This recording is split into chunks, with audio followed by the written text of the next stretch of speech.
What is up, you guys? Welcome back to another episode. I'm your host, Jessica Tellian. And as you can see, I have a beautiful guest to the left of me. If you're watching this on YouTube, you can see. So this is my first official podcast interview with someone. Yes, I'm excited. Thank you for having me. So before we start talking about what the topic is, I have a question: how we met. Yes. So we met about 3 years ago. I think it was 2020. It was October, and we were both attending a fitness certification in Miami. And it was a personal training certification at DBC. Very good location here in Miami, where a lot of athletes work out at. We it started out that you thought I was not so nice. You can say anything you want. Clearly, like, you thought I was a bitch. I thought she was a bitch, and I told her that. I blossomed into a beautiful friendship kind of quickly. We met in Miami. She was honestly one of my first girlfriend. And when I first met her, I wasn't sure, I wasn't like, oh my gosh, I need to make a best friend. It just happened. We were at the same place at the same time, doing the same thing. And we all went out after, and we just had a great time. And she's literally one of my best friends here in Miami. And I'm so grateful that we stayed in connection. We share a lot of similar things, similar mindsets. We are both coaches. Sofia, what is your niche? So I am flexibility and contortion coach. So I especially work on to the flexibility and a little bit more extreme flexibility if you want. That is contortion. And if you don't know what contortion is, it's one of those, originally a circus discipline, but recently I've gained more attention also onto the adult world, as in it's a discipline usually that is done by very young age kids that want to perform and be circus artists. But the way I teach it, it's more like flexibility, testing your limits, pushing your body, seeing how far you can go or not. Like, I also teach people to just be flexible and be feeling good in their body. So I have all the ranges from very, very baby flexibility to extreme levels of ranges of joint mobility and body and muscles.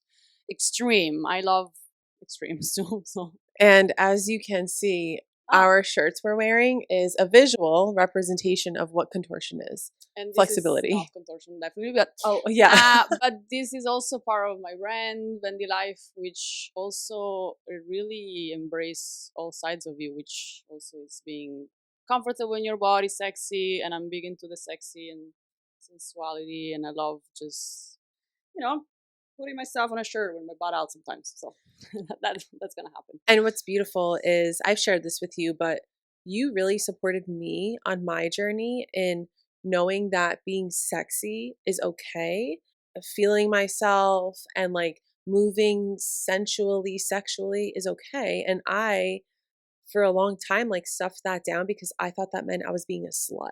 Oh, that's totally a huge topic that we should discuss too eventually. But there's a lot of shame around being sexy and sexuality in general, and so many women are blocked on that level, and it's easy to judge and be like, oh, she's just putting her ass on a shirt, like, whoa.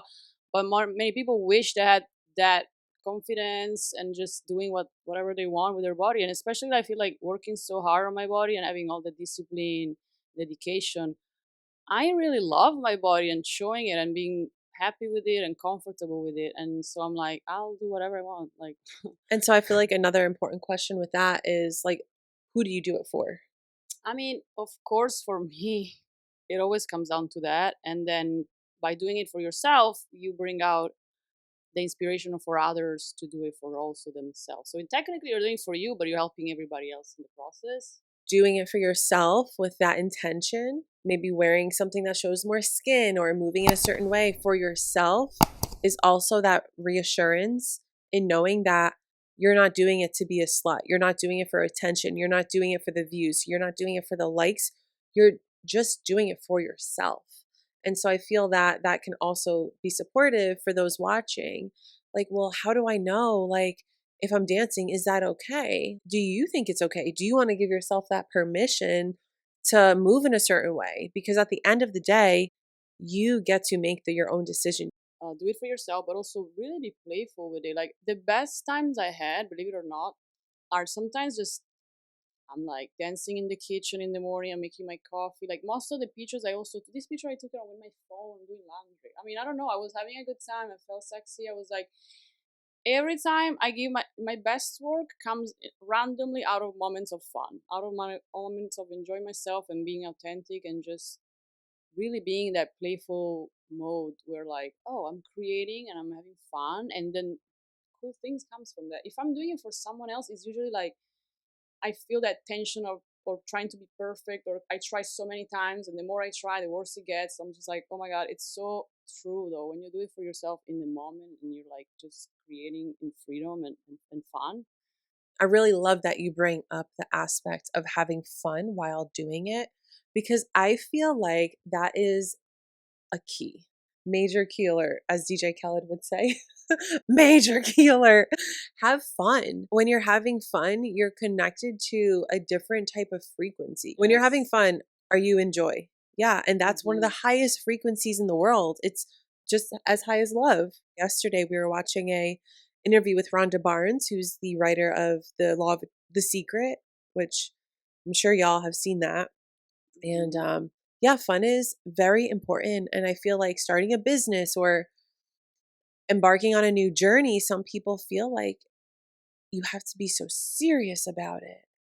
When in Oh no. reality, like, yes, have that direction, be clear on what you want, but have fun with it. Actually, it's funny because I almost all my life felt because I was having so much fun living my life, I was feeling guilty for it. Like I was feeling like I should not have all this fun, or I should. That means I'm not working hard. Like I was trying to see that work hard would be like suffering in a way or being uncomfortable. And because my whole life I've been like I was a dancer, I was always worked for myself. I kind of like really created my work with out of doing what I really love. It never really felt like work. So I had this side of me feeling like I was guilty for it because I was living in Miami. I was doing all this. I was living in the beach every day, doing whatever I wanted, and other people were like in an office all day. And I was like, maybe I'm not working hard because that's what it means to work hard. When I realized that that's what some people think it is, but that's not the only way to do it. Yeah, So, I could definitely resonate with you because growing up, what I learned was like, you got to work hard. I mean, a lot of people even still post about it.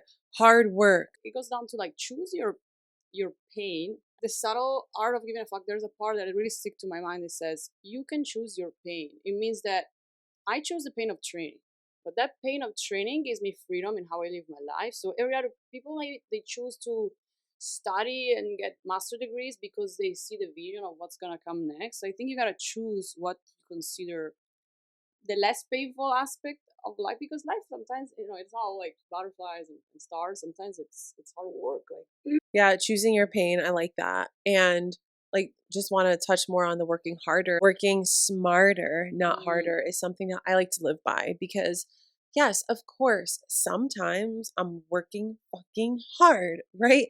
But I don't like to preach to myself that that's what I have to do. I get to hmm do it. I get to work yeah, hard for the things that I want. And yeah. also working hard can involve having fun, like my hard work can, and sometimes that's hard in of itself, breaking that mindset and that limiting belief of like, hmm I get to have fun, because that's also challenging, breaking a limiting belief. We are going to talk about boundaries. I'll tell you how this all came about. She picked me up from the airport a couple days ago, and we were just talking about things, and something that got brought up was boundaries in the workplace and with friends and in love, and how speaking your truth is also connected with boundaries, because how can you show boundaries without speaking your truth? Yes, very uncomfortable though Yeah, for many so people. for many people, and even including myself, like that was one of the biggest things that I had stuffed down, was speaking my truth. And it took it took a lot of work, and it still does. It's a muscle that I get to test, my voice. And Mm, it's crazy because the times when I'm not speaking my truth, it shows up in pain in my body. Like oh my yeah. lower back will hurt. And then I'm noticing, like, okay, where in my life am I not speaking my truth? Am I not saying how I actually feel about something? And then the moment I speak it, the pain goes away. Eventually things start showing in your body. When you keep stuffing it down, it just shows in one way or another one. It's all, everything, every illness, it's a manifestation of some negative emotions inside that's trapped. And the fact that if you tend to be like a people pleaser, like I've always been like, I don't want to be rejected, I want to be, cherished and liked. And so that's when you start to think like, I just have to make everybody happy. But then you're telling no to yourself. You're the only person that really saying no is you, and you build this frustration, this anger.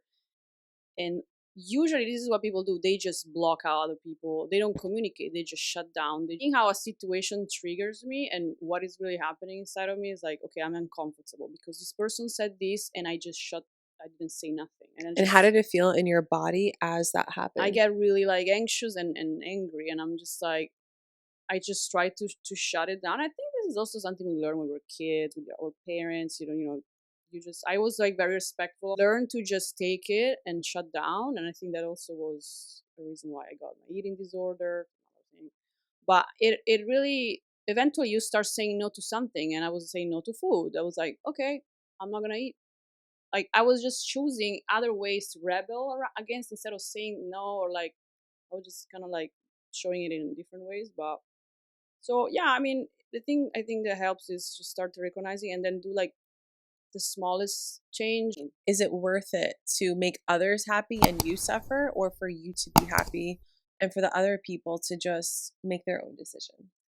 Yeah, and then the problem is that when you really think about it, people pleasing, people don't even respect you when you don't have boundaries. I actually respect Facts. a lot when I see Facts. someone say no to that, or like, you know what, I'm not gonna do that. I'm like, wow, you are automatically way more attractive just because. Yep. Like you like standing up for yourself. It's like, no, I'm actually not gonna do that, or like, I'm not into that. Actually, I don't agree. Wow, like it's And I so will cool. say there are some people that may not find that attractive because they're not on that journey yet. They're on a different wavelength, they're on a different frequency. And, no hate, no judgment. We're all just on different paths in life. And something I wanted to touch on when you said, when you come at them with the boundary, right? Something that helps me is like really meditating on what I want to say, or just really feeling into it, going on a walk, doing something that allows my body to feel free, and my mind and my body to kind of, myself to connect to my heart, really, at the end of the day. And I set the intention for coming from love and gratitude when I'm about to set a boundary. That could be like a sticky or like a hard conversation, right? Like when we have those conversations with friends or with spouses or with partners or with your boss, that you are coming from full respect and love, but it might be hard. And it's like, how do we do that? Because they didn't teach us in school how to communicate your feelings. And that's something that's a whole nother podcast, is how the school system should be different. But anyway, like let's say there's a person watching this that the friend keeps taking advantage of them. They keep taking advantage of, let's say, something that they don't want them to take advantage of, whether it's coming over their house, whether it's spending a lot of time in their house, whether it's, like taking. And how can you set a boundary with your friend? Healthy boundaries. That's the key word. I think you have to kind of go for it and express what you really need first. Like, hey, I need space this weekend. I really cannot have you in my house. And then just not have don't be afraid, because if the friend is real, they will understand you. If the friend is gonna give you an attitude, sorry, like maybe you gotta go. And it just happened to me recently that I had the exact situation where I was like, you know what, I really don't have it in me to host this person again. And the idea of having them at my house, it just stressed me out. And I knew when something becomes overwhelming and not pleasant, because having someone over, it should be both, both ways situation. Like we both enjoy each other. Like if you're there and you feel because it's a friend, I have to host her. That was one of the first time that I was actually saying something and the other person didn't receive it well. But also sometimes you have those toxic, not toxic necessarily friend, but friend that they know the old version of you, the version of you that were always okay with everything. Like they never heard me standing up for myself, and they were like, "Oh, I don't like this version of you," even though it's a good version, a new version. They knew the fake version of you, almost. Or like the old version, like the old version, who you aren't anymore. It's like, this is actually the real me, the Sofia me, the me right now Yeah, and like the higher me living in this current moment. And yeah. if you can't accept that, then I'm sorry. You have to You be know, okay with people leaving. it's going to happen. It's going to setting boundaries and speaking your truth. You are going to lose people along the way. And Mm-hmm. I don't take losses as full losses. I take them as lessons, right? Because Yeah. anytime I've lost something, I look at the lesson. There are 157 lessons in everything. Yes. That's my thing. Something happened to me where I wasn't speaking my truth and something crazy happened emotionally. And my mentor said, I want you to write down 157 lessons that you Whoa. learned. And I literally did. I Wow. have it in my phone. I wrote down 157 lessons 157 that for I one thing, learned for one event. for one event. Of Wow. course, it was like a long event. It wasn't just like, oh, I broke my phone. Yeah, It yeah, was yeah. like, a thing. But it really allowed me to see where I was Mm. and how I was not taking ownership, how I was taking ownership. And I think that's a very important thing is taking ownership of your actions. Mm-hmm. Because that person who might be taking advantage of you, you're actually letting them. So, yes, that person's doing that. But at the end of the day, you also have the green light to speak your truth and to say something. And no, it's not easy. Yes, it takes practice. And if you need support, go on podcasts, learn the things, speak to some friends who might be going through the same thing because you are constantly attracting your mirrors. Pick and choose, really. Like, this is my advice. Pick and choose who you say what to. They're in a low space and you're in a low space. You're in the same boat.